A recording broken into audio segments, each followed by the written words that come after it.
Shabbat Shalom à tous, Parashat Tzav.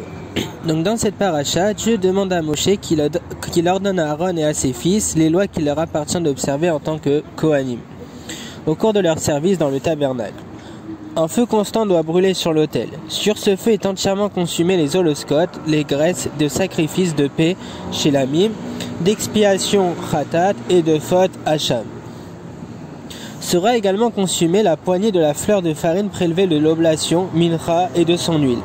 Les Kohanim consomment la viande des sacrifices d'expiation et de faute, ainsi que les restes de l'oblation. Le sacrifice de paix est consommé par celui qui l'a offert, pour certaines portions qui reviennent et certaines portions vont revenir au prêtre. La viande sainte des offrandes ne peut être consommée que par des personnes rituellement pures, en lieu saint et en un temps précisément défini. Aaron ainsi que ses fils demeurent 7 jours dans le tabernacle pendant lesquels Moïse les initie à la prêtrise. Nous allons maintenant essayer de réfléchir sur le sacrifice de remerciement, le Korban Toda. Ce sacrifice devait être offert par celui qui avait vécu l'un de ces 4 réjouissances. Celui qui sort de prison, qui a traversé le désert, la mer et celui qui a guéri d'une maladie.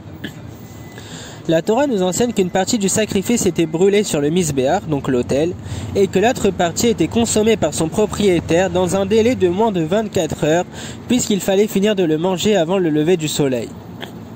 La question qu'on se pose est pourquoi la Torah a-t-elle restreint son temps de consommation, alors que d'autres sacrifices peuvent être consommés une journée de plus.